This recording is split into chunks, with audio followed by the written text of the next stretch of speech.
All right, welcome everyone. This is the Cascadia Regional Call. This is the last one of this current learning journey for how to organize your bioregion, although we'll talk some today about how we might like this to continue. We have a little bit of a shift in our schedule today, so we'll start with a grounding exercise, and then I'll do about a 10-minute recap of the last 6 months of regional calls. We'll have some time for personal reflections and storytelling about where you're at in your journey, some time for bioregional updates if anyone has events coming up or anything they'd like to share. I'll do a little bit of a sociocratic gesture review since we've learned a bunch of those over the course of this time together. And then Brandon and Claire will offer a short presentation on the next steps with Regenerate Cascadia if you'd like to continue organizing on that front with some Q&A, and then we'll do our closeout. So that's the plan for today, and we'll go ahead and get started with our grounding exercise. So go ahead and find a comfortable position, finding your feet on the floor maybe, or feeling your body press down against the surface you're sitting on. Maybe finding a place for your hands to touch your body, maybe your heart, maybe your solar plexus, maybe your belly or your thighs, wherever feels comfortable and alive. To connect with your body, your breathing, letting your eyes soften or close, allowing your breathing to slow naturally as you pay it some gentle attention. Feeling into your heartbeat and allowing your heartbeat to gently push your awareness down into the earth, becoming aware of all the life beneath you, all the energy, the clay, the worms, insects and rodents and roots and mycelium, water, deep underground water flowing. And just being for a moment in this underground place, this place of coolness, of dampness, of rest, of peace, of potential energy. Allowing yourself to be nourished here, to be resourced. Knowing you have a home here, that you belong here in this place.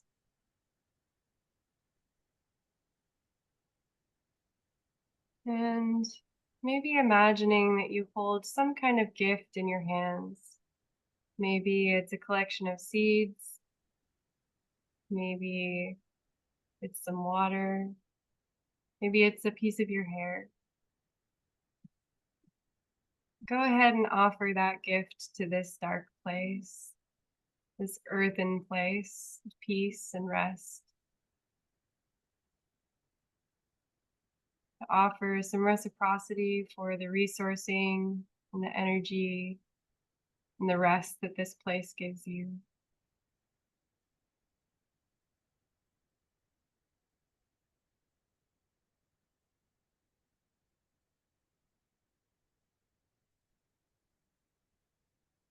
And following back up, following your awareness back up into your feet, allowing your heartbeat to move your awareness through your body and out the top of your head toward the sky. And all the airiness here, clouds, the humidity, birds, the insects. Being in this open and airy place where anything is possible. Finding inspiration here, finding hope here as you look down at the earth from this up above place.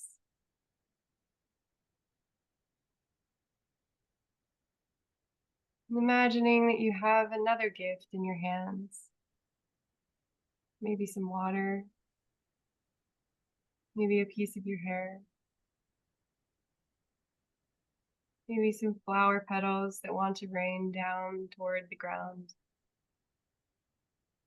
Whatever it is, offer a gift to the air, to the sky, to the clouds, thanking this place for its inspiration and hope, potential.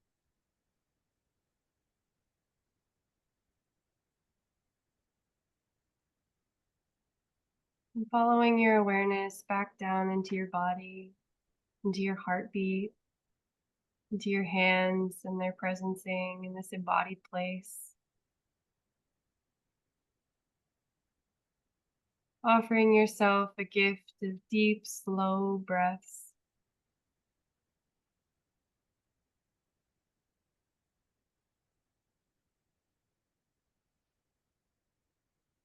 And as you feel ready, you can go ahead and open your eyes.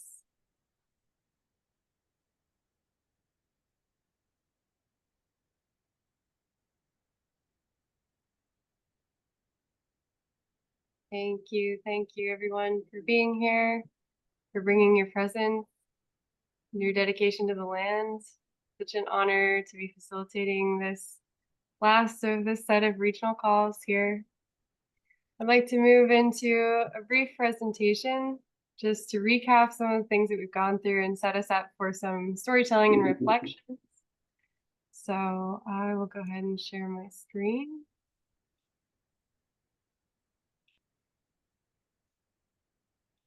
All right. 6 months together. Can you hardly believe it?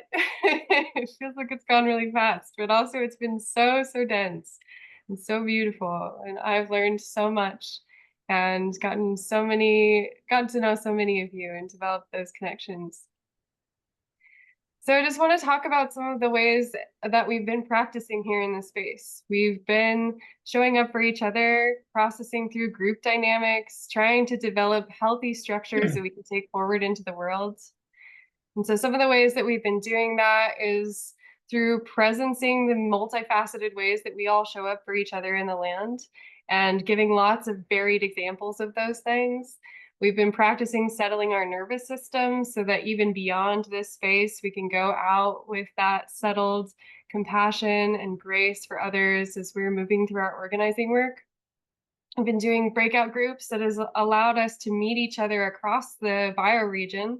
So hopefully you have developed some friendships and relationships with people who are doing like-minded work and maybe different work from you throughout this process and getting to know people as individuals. We've created space for people to present on various group dynamic conversations on various bioregional strategies so that you get practice in presenting with those concepts and telling those stories, but also we get to learn from our own community and do collective wisdom sharing. And then we've had a lot of community-led storytelling and sharebacks events that have been brought forth here so that we can all share and learn about the things that are going on in this present moment.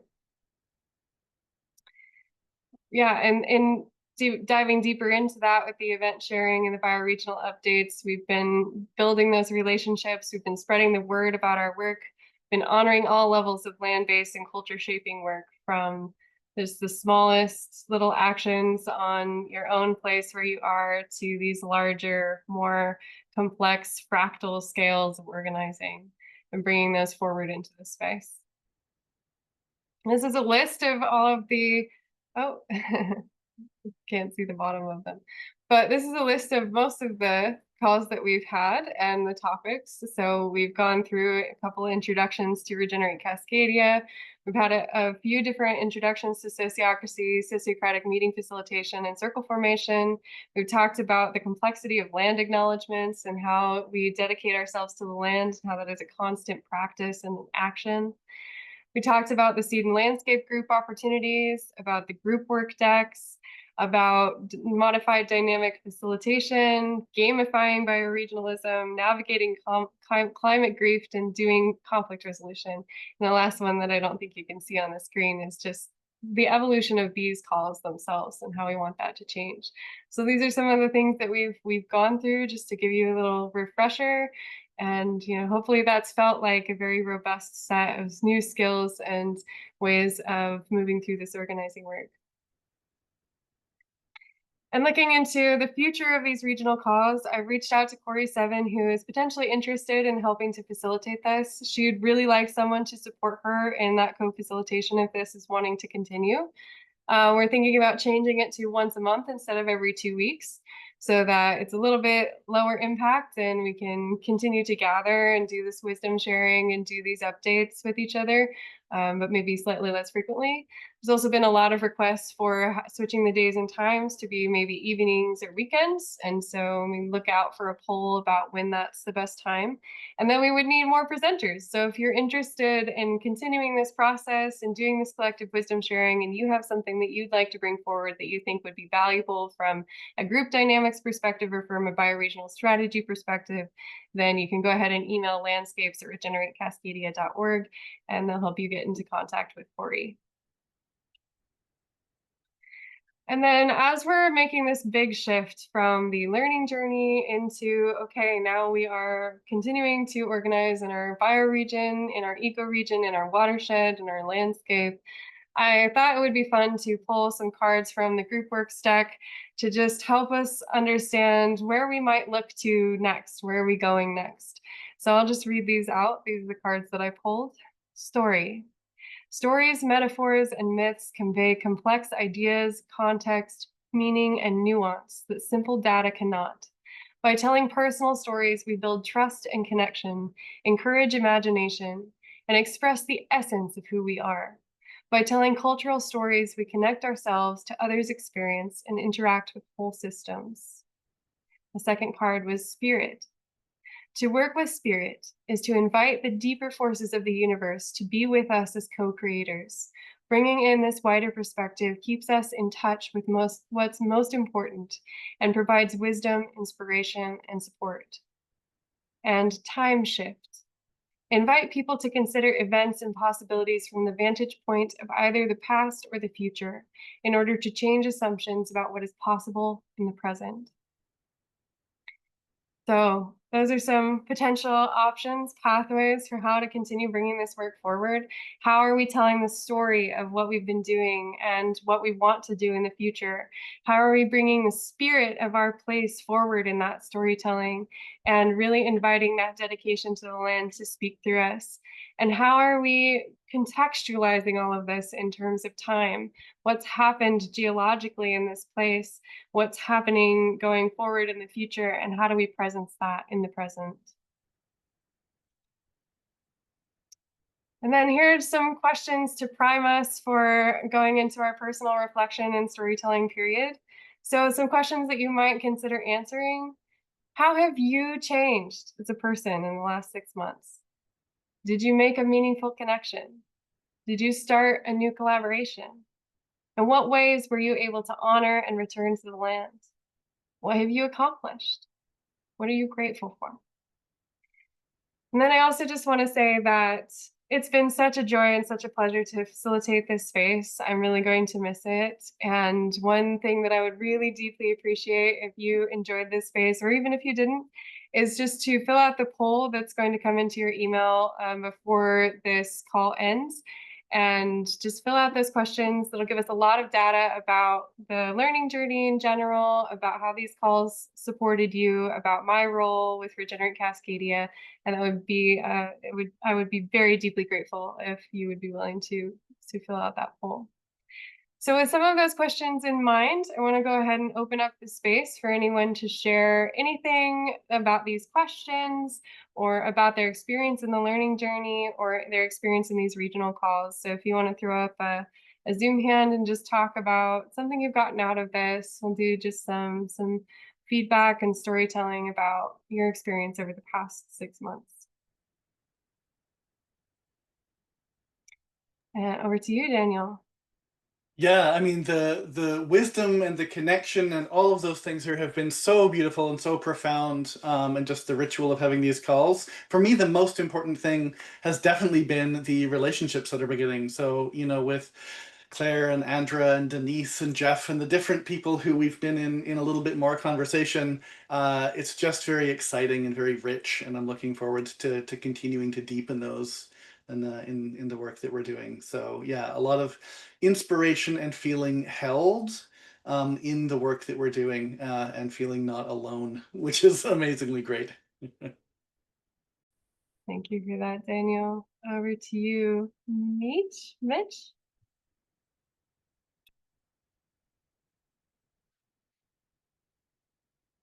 It looks like you might still be muted.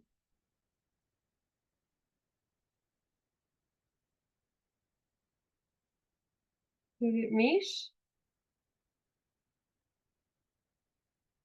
Okay. Well, maybe we'll continue on. You can raise your Yeah. hand again. Oh, okay. There you Hello. go. Okay, I just don't know how to use Zoom on my phone. This is the first time I've done it, so I'm trying to figure it out. I've loved this whole process so much, and just the whole thing. But I was thinking about like, what do I need to move forward in a more dynamic and more impactful way in my regional community and in partnership with Cascadia. And I would really like to have a support person from like somebody to partner with as like a support buddy in making things happen through this, through the Cascadia, Regenerate Cascadia. So I'm just going to put that out there that for me, that could be really and would be really beneficial, because I find that when I could bounce off somebody ideas and actions and thoughts and whatnot, that really moves me forward. So, and what I accomplish forward. So I'm just going to put it out there. I'm asking for a support person. And maybe somebody that would be helpful for someone else as well. But, and just in review to the questions, I feel like I've changed a lot during this 6 month process, and that how I am being with the land where I am and the place where I am has been transformed into a real kinship relationship that's just really sweet and lovely. And like the energy of my community has showed up in such a beautiful way with my neighbors and kids and place. And I don't know, it all just seems to be really moving forward synergistically. And a lot of it, I think, is because the energy that has been activated by this community project. So anyway, that's what I'd like to share. So thank you all for all you do. Beautiful. Thank you so much. Yeah. And if you'd like to email landscapes@regeneratecascadia.org, that can be a good way to get some support with whatever you're organizing with right now. And yeah, anyone else have any reflections that they'd like to share about this regional call or the learning journey in general, or just kind of some of the work that you've been doing and how that's impacted you as a human being in the last 6 months?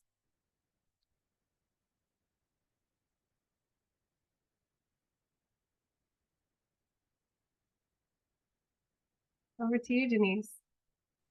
I really appreciate the folks that I've met here and the learnings and through here, and also the design school. It's been incredible. And I think the thing that I needed, which I didn't even know, was to be with people who really understand that we're in systems collapse. And so the question then is, what do we do now? How do we create a pathway through? How do we create the world we need to create together? And in my other life, there's a lot of people that are still in climate denial in my world, and so having that acceptance and just as a starting point has just been really. I just don't feel so alone. It's great. Thank you. Beautiful. As we wait for more hands to offer their reflections, I will offer a little bit of mine. So I joined the learning journey last year when it was birthing bioregional learning centers, and was really deeply inspired to find the projects in my landscape that were already doing the work, and got really deeply involved in that, and found Lost Valley Education Center, found the team that would become Regenerate Northern Willamette Valley, and really just helped to develop this network of people and places and collaborations and co-ops and ceremony and all of these wonderful, wonderful things. And I felt really, really deeply inspired. And I've gone through such a journey in terms of moving through, yeah, collapse acceptance for myself, but then also finding my way back to hope and back to the sense that miracles are possible when we work together and when we're dedicating ourselves to the land. And have really, really felt that present this month, especially as there are not one, but three different river experiences and tours and regenerative protests going on this month here for the Willamette River that we didn't even know about. And they're all happening at the same time.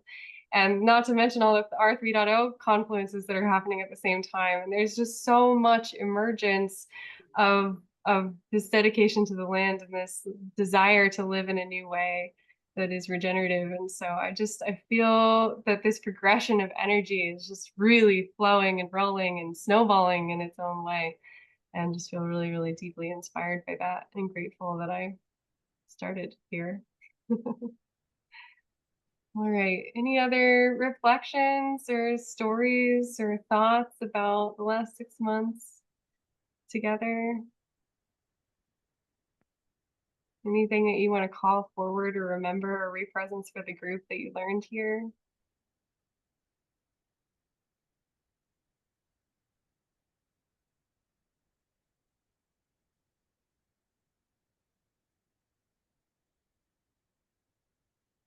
Okay. Well, beautiful.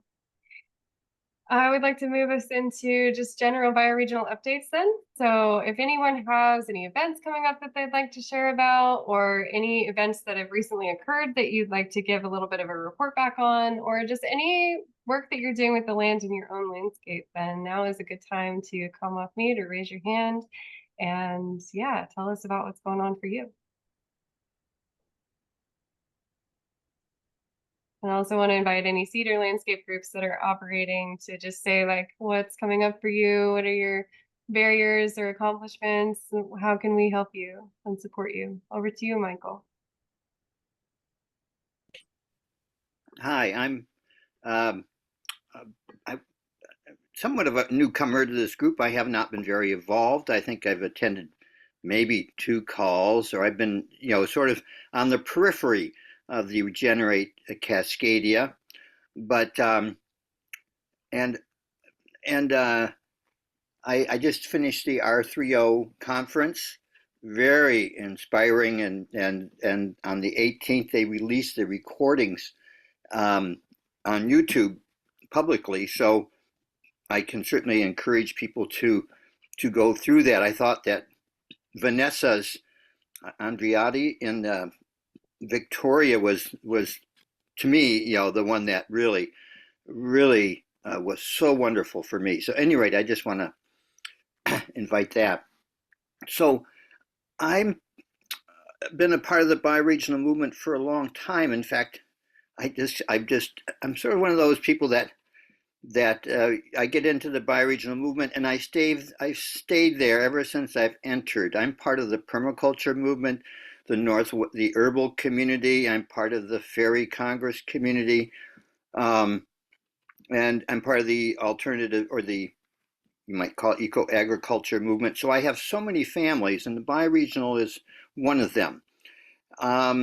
This in August, I helped put on a Spokane Permaculture Summit, or a symposium, and I gave a presentation on bioregionalism at that.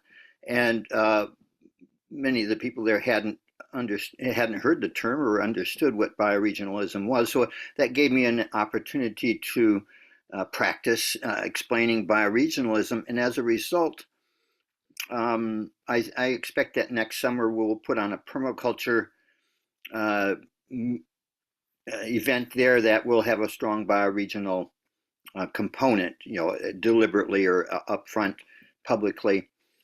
And as far as other announcements, looks like we are just about to sign a contract with Fort Worden in Port Townsend for my second my second Global Earth Repair Convergence. And so it's a sort of international global planetary event on how do we fix up the planet and regenerate. So speaking of regeneration, is about regenerating the planet, and of course you're all invited. So that's a big thing coming up for me, and that's May 8th, 9th, and 10th.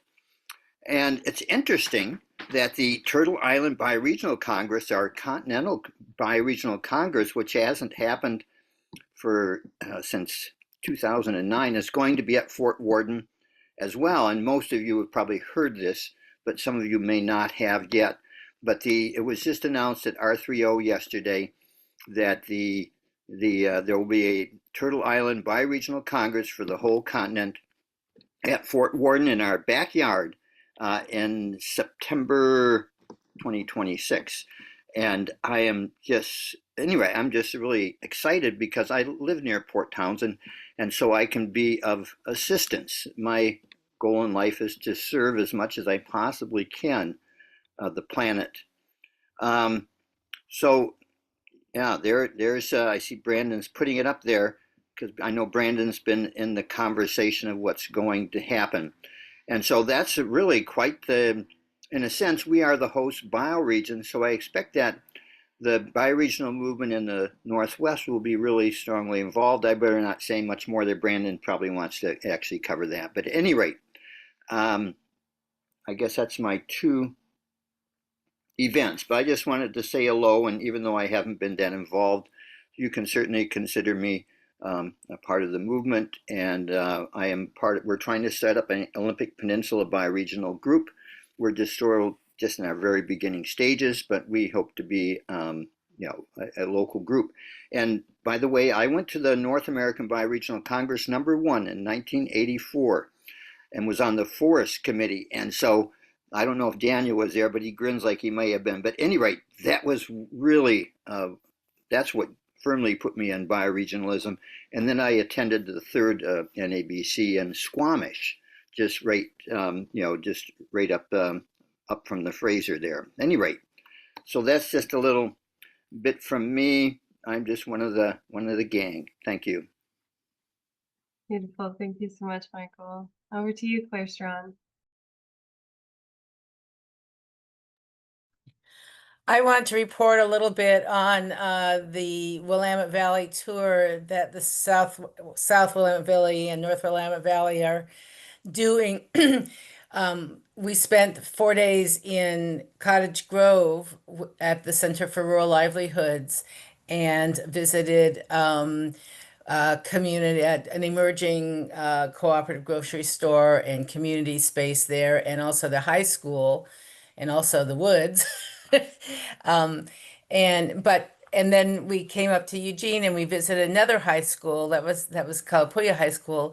And just the biggest takeaway for me is how really exciting it is on these so-called alternative high schools for kids who aren't on track to graduate in regular high schools are totally focused around understanding food production, farming. They have farms, Kalapuya has a workshop where they build tiny houses for homeless people. And, and they're just really developing new ways of educating young people,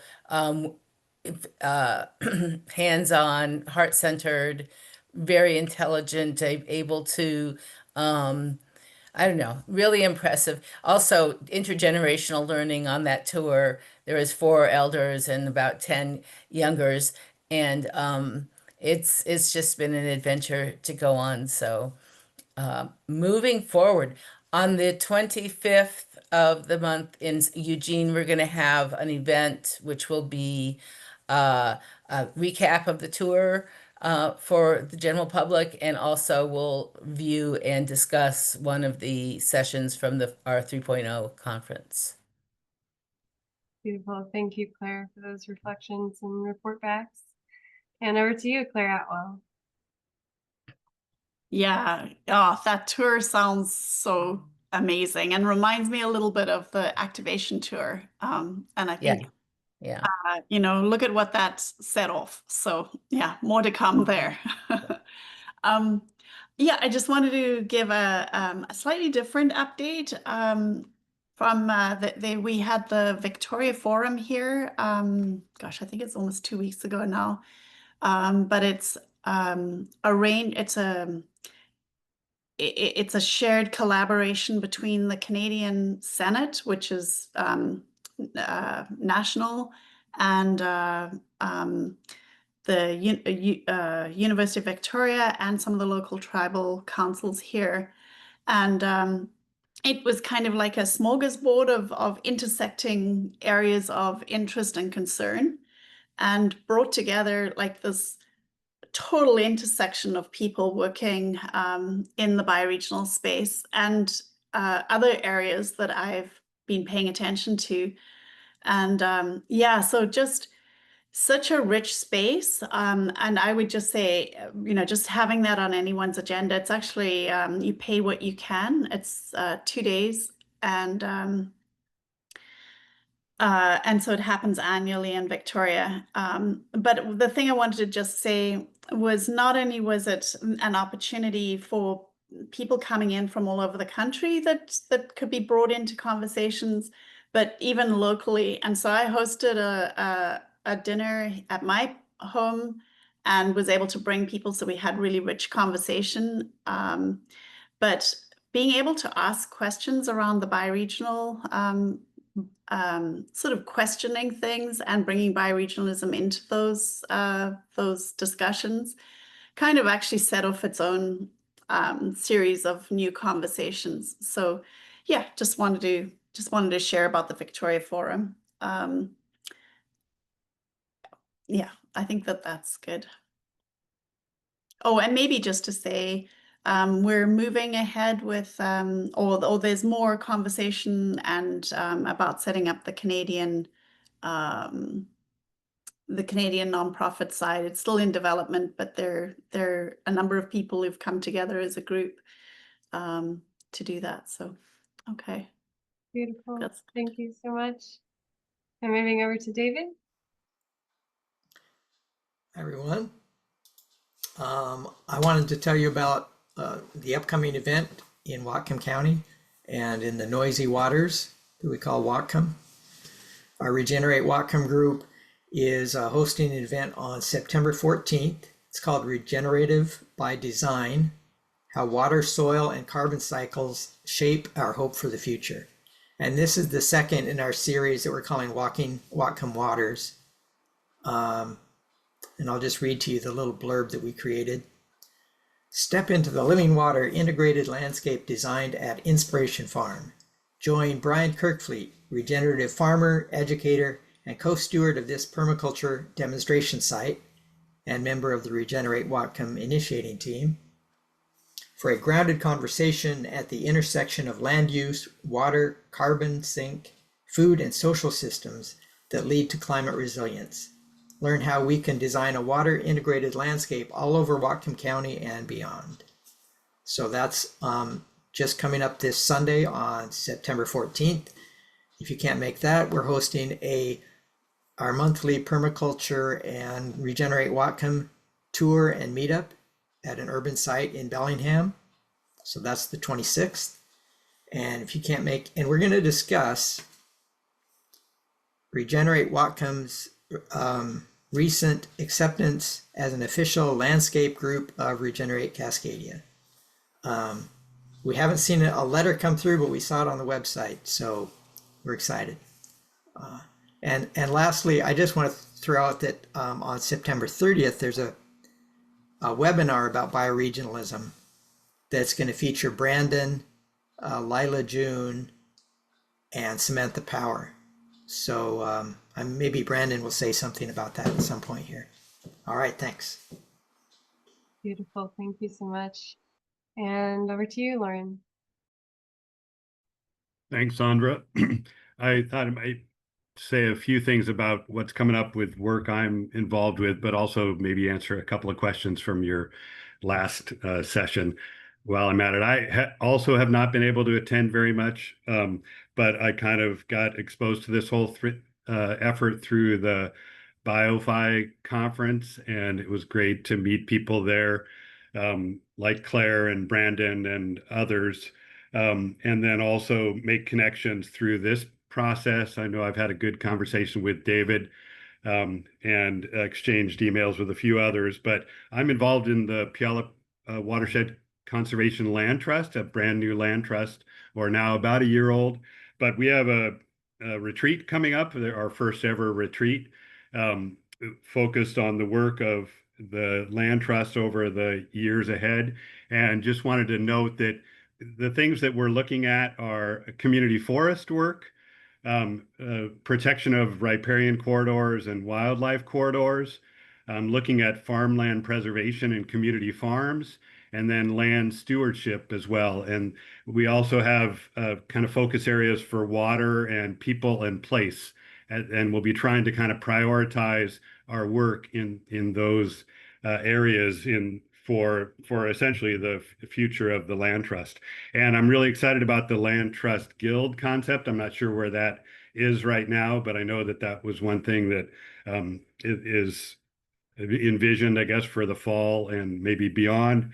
And I also just wanted to note that even though I haven't been able to attend a lot of these meetings, that I get a chance to look at the recording sometimes, and then also follow the design school work, and also have enjoyed just being able to have conversations with others about this whole effort, including my sister and mom, who are quite active in this as well. So it's been a really enjoyable process, and wanted to note that. Thank you so much for those reflections. Those are beautiful.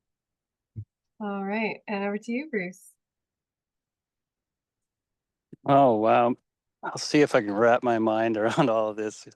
I've had a lot of irons in the fire, and it's been so exciting. And I think the BioFi Cascadia conference was such a blessing because it helped contextualize for me and start a whole series of, kind of a chain of networks, and seeing how what I've been working on for a long time is part of something happening globally and bioregionally here. And that's so exciting and calming to my own nervous system, which is very vulnerable to the world we live in. I've held several events here at River Farm, some with the Walking Waters. I can't remember how that goes, but anyways, we held a couple events here, and then for the Evergreen Land Trust, I held an all members event. We have 8 communities in our under that umbrella, and so we're kind of working at getting to know each other better within our own organization, and then reaching out as well. I'm currently working on some designs for the Discovery Park Visitor Center and artwork there. Following up, I did a design for the original Visitor Center about 30 years ago, and they had to remove part of it, and so now I'm creating something new. And that's a very unique park in Seattle that has, I think there's opportunities there for any landscape group in Seattle to maybe partner with them or get to know them a little more for the Environmental Learning Center there. And then there's also Daybreak Star. And I'm gonna head out, I don't know, Tuesday or Wednesday. Got a long drive to Memphis to finish Meander. It's an outdoor classroom on the Wolf River Greenway for the Wolf River Conservancy. And so I'm really excited to see those folks again too. And then I'll get to loop back through my homeland in Glacier National Park in Montana and touch base there with the place I'll always call home. And then down to Santa Cruz in the winter to follow up on, there's a biofarm conference coming up down there that in the Sillamar that is a really beautiful experience that if anyone's interested, I can kind of forward that material to someone. And then there's other organizations I'll be meeting with when I'm down there. So it's quite the itinerary, but I'm super excited. And thank you everyone for being here. This is really great. Really amazing work. Thank you for all of that. Beautiful, beautiful. And over to you, David. I think this will be the last share of this section. I guess I'm this David. There's so many Davids. Thank you, Andrea. And greetings from Whidbey Island. Our Whidbey Island Landscape Group has now gathered 4 different times as we're building our momentum and approaching this monumental task in so many ways because it's so impactful and it's so timely as we feel the collapse around us, the movement. And I think it's best for us to say on Whidbey, we have so many existing stewards of the land and across so many of the ecological systems. And so as a group, as the Whidbey Island stewards, we're going to embark upon a listening tour. We're going to carefully identify layer by layer by layer the key players within our community so that we ask them, what is it they want for us to do for them? And it's going to take a while, but it's critical because it's not us saying what we want to have them do. It's them saying what they want us to do and how we can work together to give this effort that we all believe in so thoroughly, the coherence it needs so that it creates a whole new cultural experience. But it's I've got great faith in the members on our stewards team. We have a tremendous group and with lots of experience. And of course, our hearts are united as one. So it makes it really easy to communicate and our intentions are beautiful. So we look forward to sharing our experiences with everybody else in the region in our Salish Sea. We are only one of 411 islands, but being on this island community, we have a real appreciation that it's time for us to do the work we need. So I invite anybody to contact us. Jeff McNeely's on the call today. John Rammer, many people may know, is one of our stewards. Tom Buxton, Becky Porter, and Kiki Laporta make up our cohort. So thank you, Andrea. And I'm looking interesting for what you're going to say at the end of the meeting. Thank you. Thank you. And over to you, Bruce. Quick share before we move on. Yeah, sorry, I knew I'd forget something. I've also been on the renovation committee at the Van Zant Hall, which is a few miles down the road. And we were working on the design for that renovation for about a year and broke ground last month and should be open again in the spring. And so that could be that's a beautiful meeting space, kind of out youth programming and a radio station and wonderful people. That's all. Awesome. Thank you so much. All right. So just going to take a few minutes here to review some of our meeting facilitation gestures that we've learned throughout this call, just for fun. It's a way to help engage people in Zoom calls and meetings. We do a lot of meetings, and just a way to encourage nonverbal communication and participation. So just going to go through the ones we've learned. So this is up twinkles, which means I agree or I really resonate with that. So just kind of wiggling your fingers. Someone was like, oh, I didn't know jazz hands was sociocratic, but it's not like you're moving your hands, you're moving your fingers. Okay, and then this is point of process. So you kind of make a triangle with your hands. So point of process, that is like, hey, we need to talk about the way we're doing this. We need to have a meta level conversation about the container, or like, hey, we need to check in about something. Clarifying question, you make a C with your hand and kind of move it back and forth. Direct response, if you need to speak out of turn, you have something that's really relevant to the conversation at hand and you need to speak out of turn, you can do direct response. So moving your two hands sideways, that's a way to cue the facilitator that you'd really like to speak next. I think we learned this one, which is vibes watch. So you make two V's with your hands and you click them together. And that just means like, hey, there's some tension in the group. We maybe need to come back together as a team, just like represents our mission and our values. Just like, hey, there's some tension here. Let's talk about it. Let's see if there's any others that we learned. I think that's a pretty good set for now. But yeah, just inviting you to encourage some nonverbal communication and these tools. It can just help to have some ways to participate in the meeting and to improve the flow. So if you take something away from that, I think that'll be fun. So, all right, beautiful. And we'll go ahead and shift into next steps with Regenerate Cascadia. I'll hand over facilitation to Brandon and Claire for that, and then we'll do a little Q&A after that, and then I will close the meeting.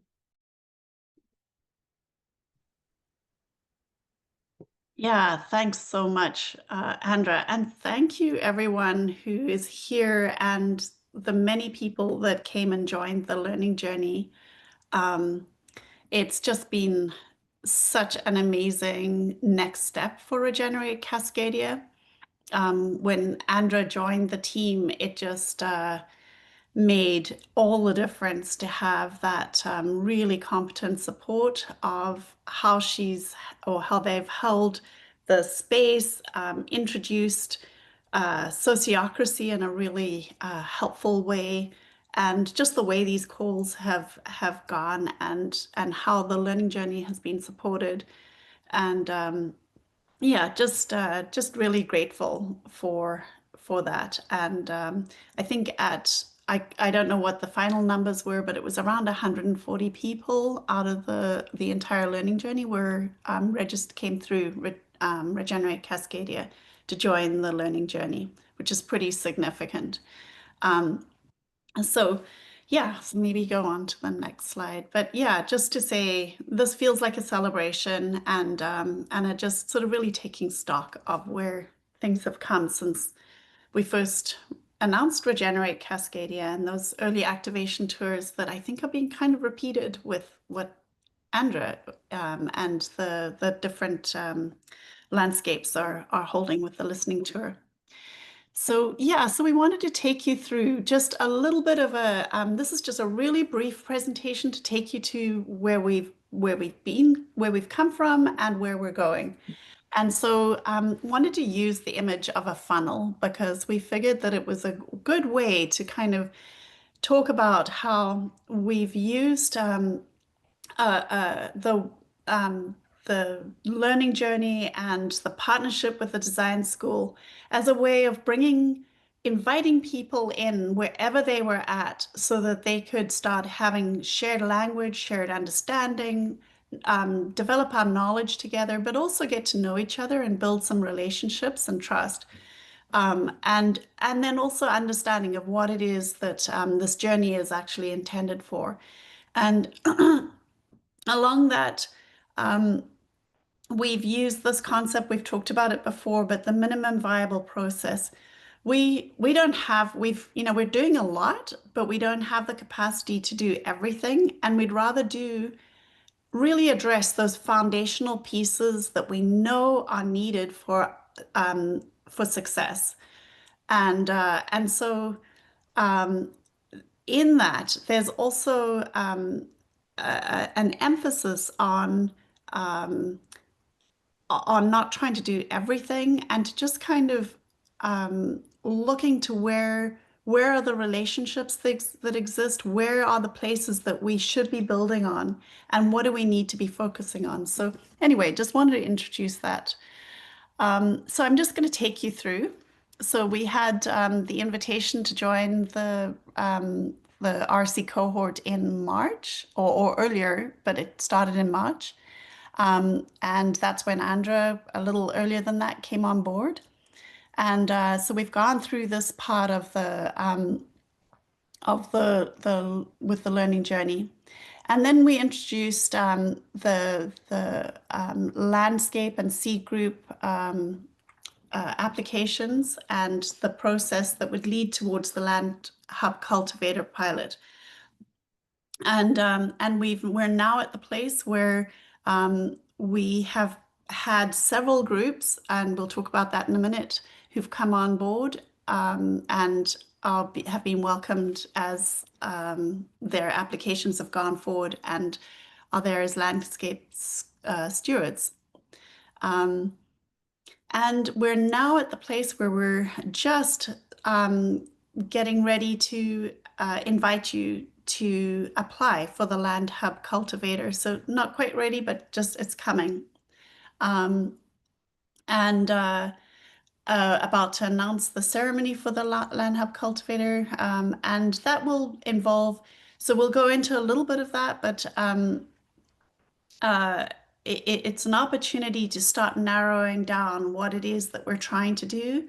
And we will have under 10 landscapes, but several landscapes in Cascadia that will be able to be on a journey where bioregional mapping and the selection of landscape core teams will be part of what we're wanting to do as a program, and that we'll talk about in a minute. So yeah, I think that's Brandon. Before we move on, I wondered if you would like to add anything. No, I think that sounds great. And I was just going to start by firstly just saying hello. I'm currently in Phoenix, Arizona, visiting my partner's family. Her sister just had a baby, and I'll just say that I've never been in a bioregion quite so hostile to human life before, so it's quite different and gives me a deep appreciation for all of the report backs and everything going on in Cascadia. Just to jump in to the presentation side, what Claire just gave is a beautiful kind of overview of the shift of kind of the pathway and learning journey that is really important for people to go on in terms of gathering, meeting each other, gathering that shared language, and really envisioning together where I don't feel like we have a lot of spaces in our society that actually just lets us come together and be creative and dream in that way. So I think it's a really wonderful start. And then just to say that, yeah, so starting in June, we opened applications for landscape groups. And it was seed and landscape groups, but as part of our learning and emergence is that we've combined the two together now to simplify it and give the benefits of both. But just I think as it really became clear where groups are, what they're looking for, going after donations and grants and wanting to hire people, it just made more sense to collapse them into one kind of shared program.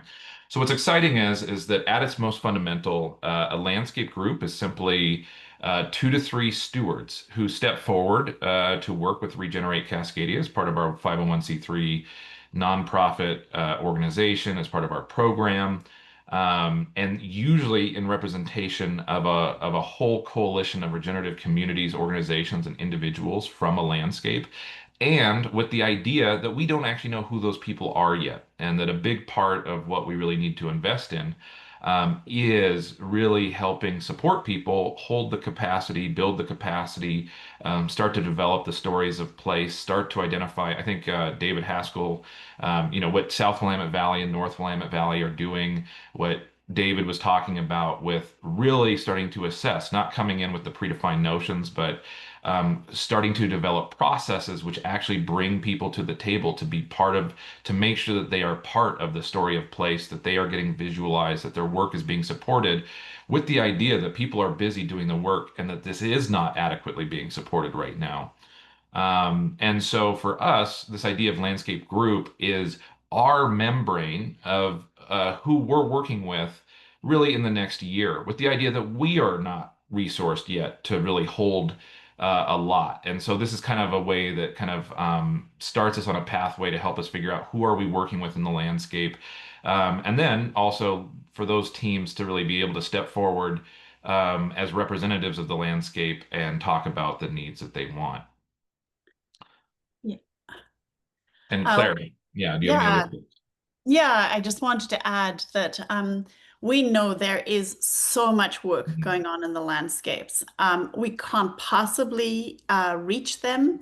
So this is just a sort of narrowing down, and it's a way of actually being able to hold what we are capable of holding, so that we can illustrate this proof, this concept of something that is coming together. So yeah, just wanted to really make that differentiation, that we really acknowledge that there is a ton of work going on that we can't possibly capture within this. And that's okay. Yes, and as David was alluding to, we have 4 groups so far who are stepping on or who have stepped on, and so we are really excited to be working with groups in Whatcom, Whidbey Island, the Gorge, and South Willamette Valley. And yes, we do have a formal letter still that needs to go out to Whatcom, and so what's really exciting is this is all in process. And then we are probably going to hold this. We're recognizing with our capacity, we're going to probably hold the application for landscape groups open till probably about October 31st. And we are expecting in that time period, probably for another 2 to 4 groups to step on. And so if it's something that you're interested in, talk with us, work with us, and we're more than happy to just work with you to make sure that your group steps on in the capacity that you would like. And that's what we're here for. And just what does it actually mean to be a landscape group? So landscape groups actually come under the 501c3 umbrella of Regenerate Cascadia. And the reason that we're doing that is because we are trying to figure out an effective way to get them part of our budget and to be able to flow funding effectively. And so really all it means is that you have 2 to 3 landscape stewards, you're having regular meetings. By coming on as a part of it's our BioRegen program, you gain all the benefits of the nonprofit. So you can take donations, you get grants, you get space on the RC website. Part of what we'll be talking about with the Landscape Hub Cultivator is we will be creating an organizer's kind of back-end Mighty Network space where we'll be doing a lot of our work, say as opposed to for our internal organizing. Groups get insurance. And then the most important thing is these will be the groups that we will work with as part of our big test pilot for the Landscape Hub Cultivator. So the goal there is that it will be a pilot program for 6 to 10 landscapes that we'll work with over the next year as this process that we're going to outline. And Claire, do you have any other thoughts before I move on? Yeah, no, that's good. I'll bring it up in the next. Sure. Yeah. Yeah, so we've spoken a bit about the Land Hub Cultivator, and there's a lot more detail coming, but this is just a really high level of what this whole effort has kind of been, the funnel's been narrowing and we've been moving towards. And this is what I like personally, I'm just really excited about what's coming because what I think differentiates us from a lot of the other bioregional work that's happening in other places is there's a real focus on what do we need to do to interrupt the patterns, the existing cultural patterns. And so there's a whole process by which we're envisioning that. And so I'm just going to keep this at a really high level so that we just focus on like what are the whys. And so, yeah, so it exists to interrupt systemic patterns by centering right relationship with the land. It creates a value network of trust and relationships as essential infrastructure. So there's a real centering on relationships and networks as this this part of how we organize that has been typically devalued. It's an experiment with coordination and governance at landscape and bioregional scales. And it exists to build the foundational systems required for sustainable, equitable funding across Cascadia. So yeah, so that in a nutshell is what the purpose of the Land Hub Cultivator is. And it's again focusing on that principle that we're keep bringing in is minimum viable process. This is not everything. But it is like what are the essential pieces that need to be there in order for us to be able to continue building and holding the nested scales of complexity that go into this kind of systems change work. So, Brandon, I don't know if you've got anything to Yeah. add. I would just add, just in terms of, I think what's really been beautiful is there's already been a lot of talk about how we're creating a shared vocabulary and language together. And so just on that, I just want to say that the reason why we're using the term landscape group and not landscape hub yet is for us, as we're using this term landscape hub, we see that as the vision and the mission of Regenerate Cascadia is to create landscape hubs, but that we're not there yet. And that if we do a good job, and we don't know how long this is going to take, it's not like we'll go through the landscape hub cultivator and then all of a sudden we're going to have all these landscape hubs that are going to be resourced and other things. So for us, what a landscape hub is it is the ultimate outcome if we're doing a good job. It means having a fully resourced regeneration team for your landscape where people are supported to the level that they need to actually do this as work. It means having regeneration strategies in place. It means having done the work where you've done the bioregional mapping, where you've built the regeneration strategies, where you've worked with the community to find context-based indicators. And then we're actually doing the work and then monitoring. Are we being successful every year? Are we failing? And then building in those cycles of emergent learning every year, and then also very importantly, with these landscape funds that can be flowing in, resources into communities that see other people supported, with the idea that these hubs are not the whole landscape of itself, but actually are creating these mycelial webs that are going out, and really seeing people who are doing the work supported at the levels that they need and make sure that their voices are being brought in and explored or highlighted. Yeah. So with that, I also just wanted to highlight this. I'm not going to go into this very much, but so Regenerate Cascadia is really focusing on two programs. And so while we're talking a lot about the BioRegen program and building the landscapes and then starting to put people through the Landscape Hub Cultivator, I think many of you probably who also came to our BioPhi conference know that our second program that we're starting to grow in 2025, 2026 is our BioPhi program. The goal of the BioPhi program will be the actual creation of a Cascadia Regeneration Fund. And this is happening in the back end. This is not in place by any means yet. But what we do have is some funding to test with sandboxes, by sandboxing, doing flow fund sandboxes. And this year is all about our theory of change, testing, and then documenting to tell the stories of impact because we think this is really important. And so what we need to do is do a good job of one, testing, but then two, being able to tell those stories to funders. Part of our BioPhi program, also part of our critical theory of change, is that we need to get funders in the room as soon as possible to be working with landscape groups, so that these stories are sharing and from the ground up, so that it's not an afterthought later or something.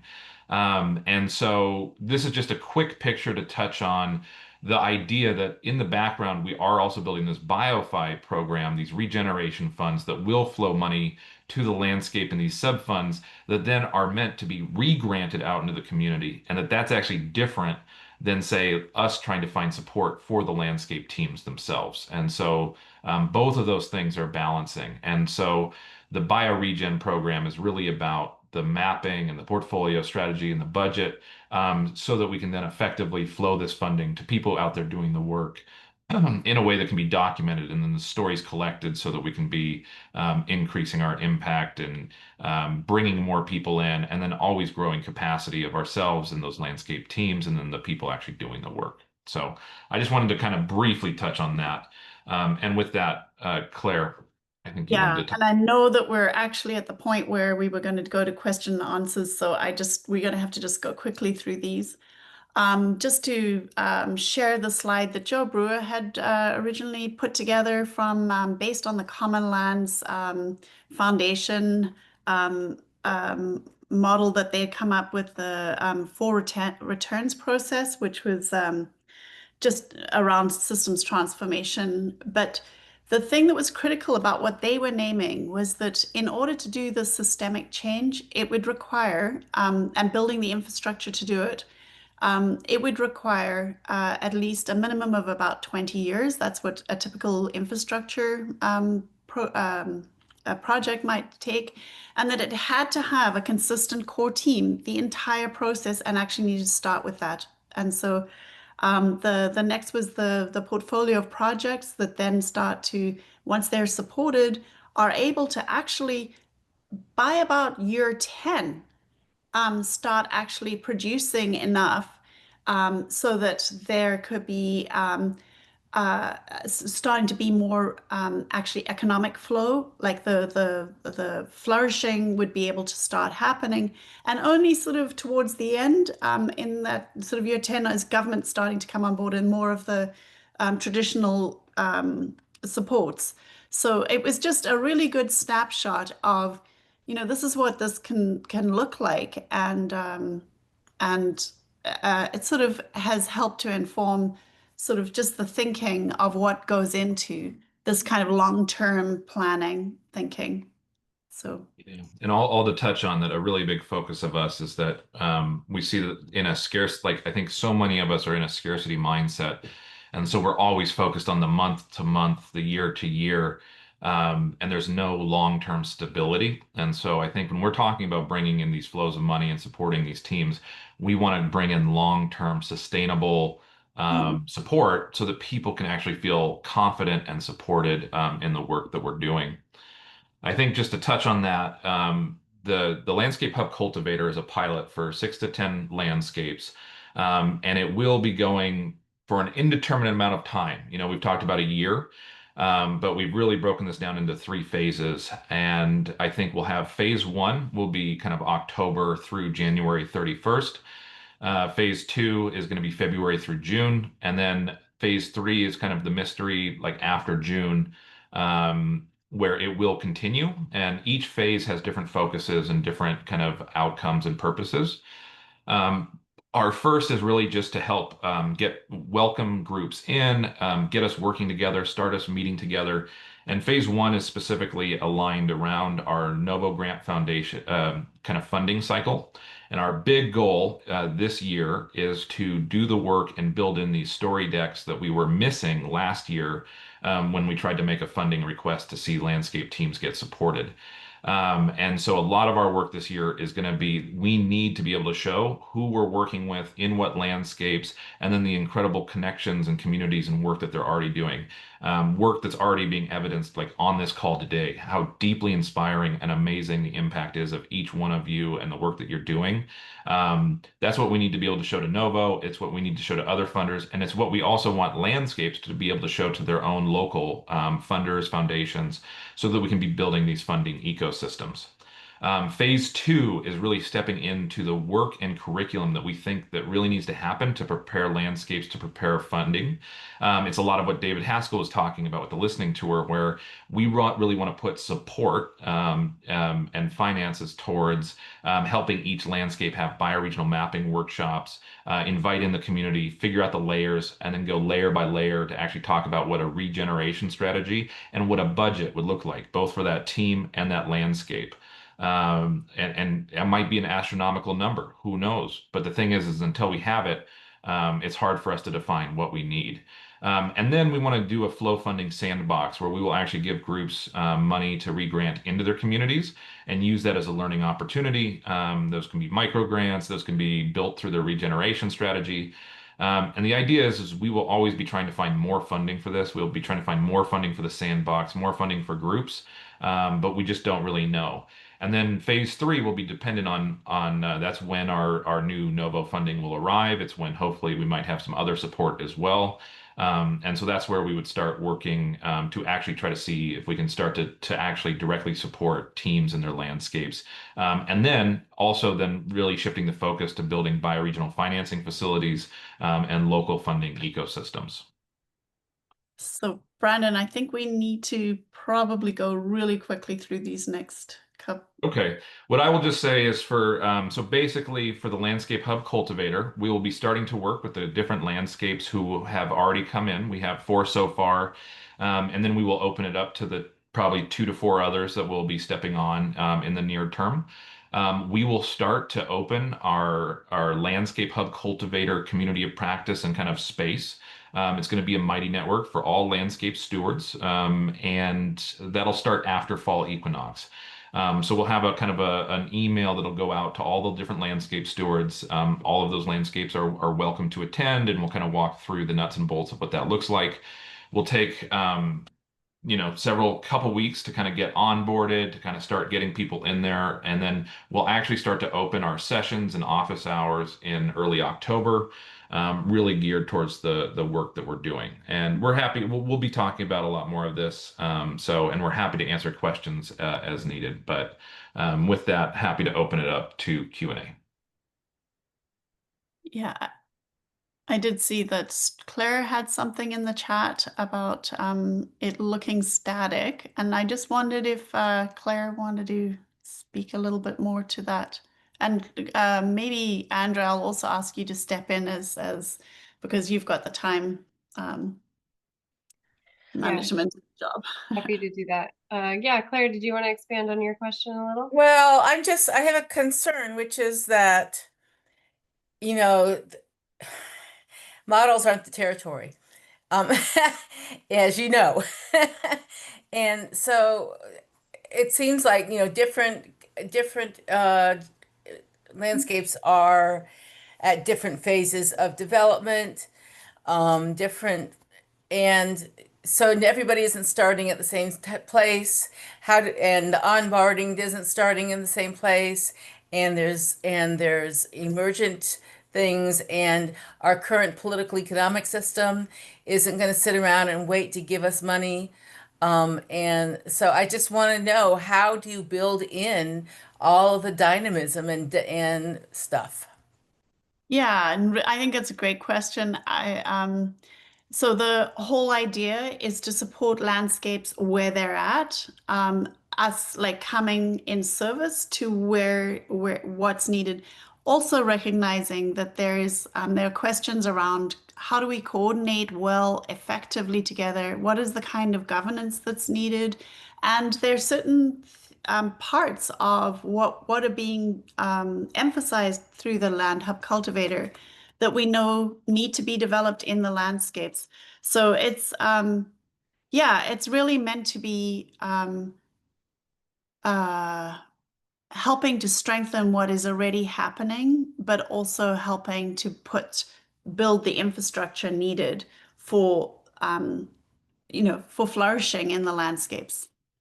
I don't know if that's a good way of answering. I would just say, I would also don't get caught up on any static, flat models that the point of the common lands thing is that just to say that we want to shift people from a short-term thinking to really the focus on long-term supporting people. But I would just say with the Landscape Hub cultivator, we are dancing with emergence. And that's actually why we decided to do kind of a rolling phased inputs. But then really it's about just doing it. It's the idea that we're all learning together. And so we just want to create a space where that learning can happen. Groups are at totally different areas. Each different group is going to have different insights based on the landscape. Certain things are going to work for some areas, not for others. And this is where we just want to connect people together and actually support a community of practice, which directly, and that's why it's not a traditional learning journey. It's not a whatever. It's actually that we want to support each other in doing the work, and then connecting and talking, and then also trying to resource. Awesome. I'm going to present Julie's question from the chat. How is new culture being supported, and how is capacity building happening?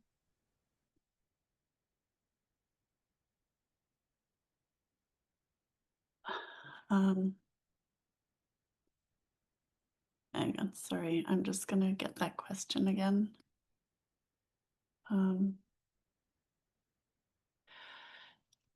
Yeah, so some of this has already started. Like, sort of, how do we some of the sociocratic practices that have been modeled here, the kind of sense of creating a welcoming shared space. That's been happening. But there's a lot more that is that as we work with the landscape teams, that we, creating the spaces where those values are being modeled and also lifted up. So it's hard to speak about it. I think it's actually one of those things that will become more evident as we're doing the sharing of what's being emphasized and being lifted up. Yeah, Yeah. I would just add that I think regenerative culture and the new culture that we're creating is happening all the time.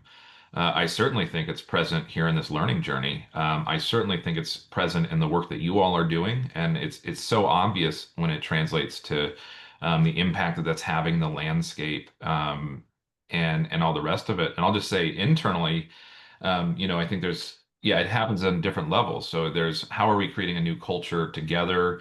There's how are we creating a regenerative organization? How are we creating regenerative? How are we implementing that, as practices on our inner selves to really think about that holistically? How are we bringing in models like multi-capital? How are we bringing in, basically, how are we composting the old systems and then really bringing in the ones that we think are important, that's valuing stories and the work that we're doing? So I think that's happening all the time.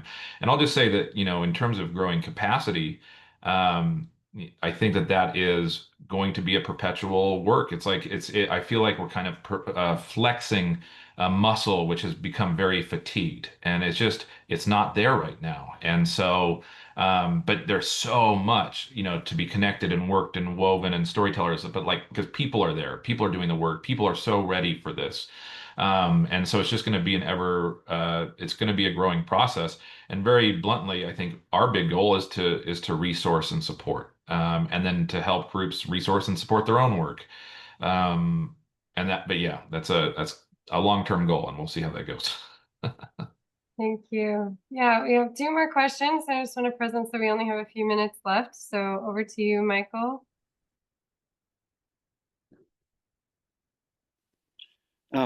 Hello.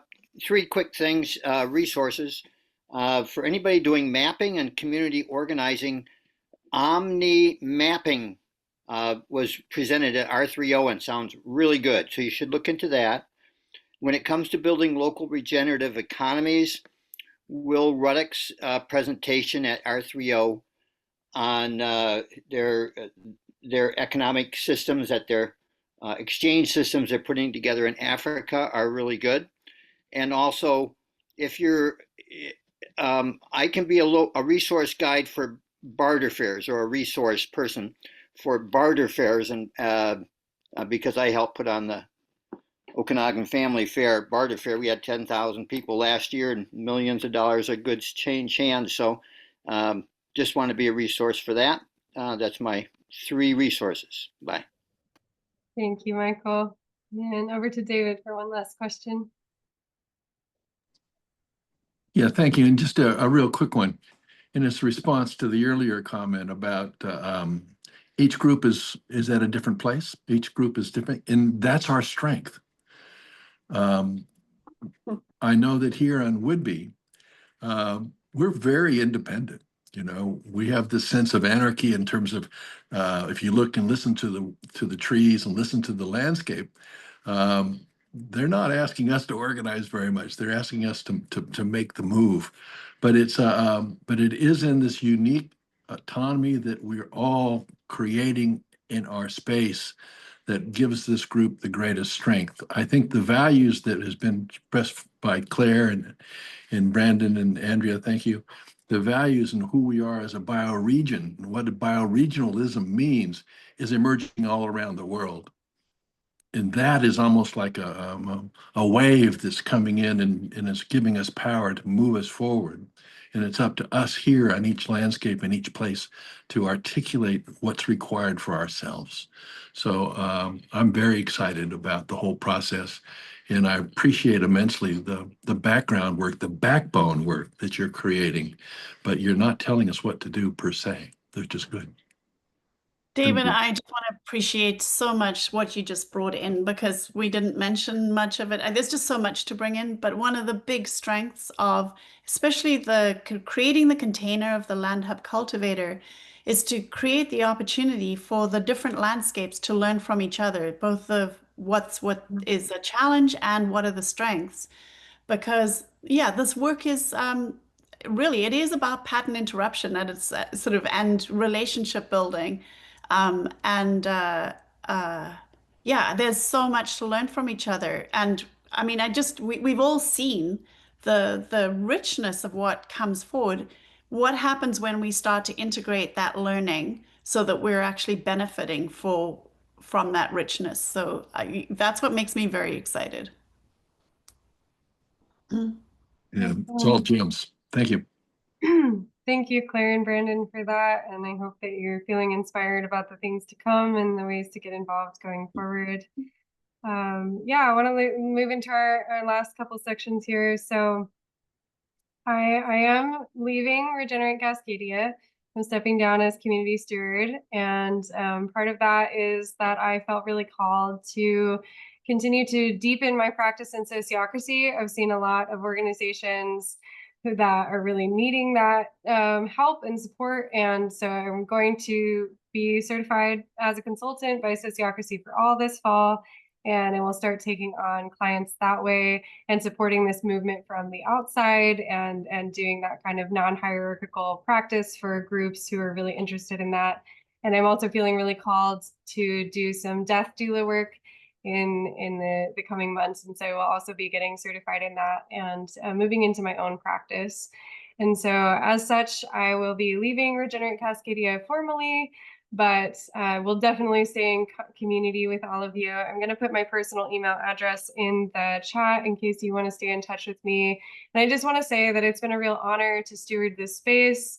It's been a real honor to be part of the learning journey this year and to guide this process that has been so inspiring to me and to connect with so many of you and help develop some of these processes around seed and landscape groups. It's been a real honor and really a pleasure to serve a mission that I believed deeply in. So yeah, I'll continue organizing with Northern Willamette Valley. You'll see my name pop up in the chats. I'm not going anywhere. I'm here to support. I'm just supporting it in a different way.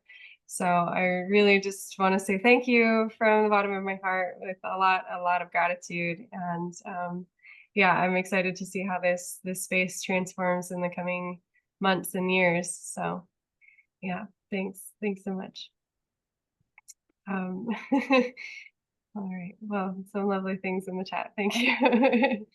All right, I'm going to move into our artistic closeout, and Ellen was going to come and share a poem, but she wasn't able to make it today, so I have one for us. I'm going to go ahead and share my screen here. All right, so I wrote this as part of the listening tour that we've been on. This was, yeah, something that happened. So, something the itinerary won't tell you. We courted the moon last night. Those of us who would dance outside in the grass dried dark. The storyteller, hazy with insomnia and bright with dream, spontaneously narrates. Tapping two sections of tree trunk against a stump, they begin. Bear, they say. Wapato, they say. And two people spontaneously become those creatures. Human speech is suddenly difficult. We are the story. We are all following the thread. Two more beings approach as though they are creatures out of the orchard shadows. The storyteller says, oak, deer. 7 of us, and suddenly we are already family, a new culture emerging out of the dance. We cannot see each other's eyes in the dark, but they say, look what we can create here together. The story mirrors our actual journeys. We know this already, deeply in our bones. The position of my body as plant feels wildly familiar. Have I been here before? Have we danced under the moon so thoroughly as to have given birth to something? Dream, amplification, but more than that, the whole planet rebirthing itself with a sense of self-sovereignty. We begin to recognize each other. All of you are drops in the river now, Follow the flow, the storyteller says. A satisfied tune falls easily off our lips, stepping as we can together. But soft sheets call, and so a whispered courtship of the moon, quiet goodnights. Returning, we walk past abundant plum trees. And there are other moments like these. A stranger joins our 3-hour ceremony at the waterfall. But for now, we are content to rest until tomorrow, when we will continue to witness and record our future.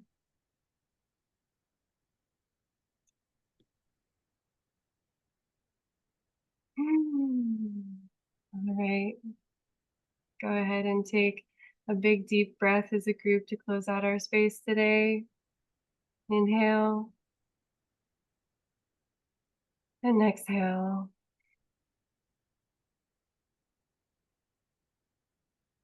Thank you, thank you, thank you. I'll be closing out all of my professional responsibilities from now until the 26th of September. So if you need anything from me now in the next week and a half or so, would be a good time to check in. I'll be back from the tour officially on the 16th, and then I will have a week and a half to make sure I'm closing up everything in a good way. And yeah, in the meantime, please reach out personally if you'd like to stay in contact. And I hope to see you all in many spaces to come. Have a great day. Thank you, Andrea. Thank you, everyone. Amen. Yeah, well done, Andrea. Your spirit has been beautiful. Thank you. Yeah. A real inspiration. You've been perfect for the time. Thank you so much.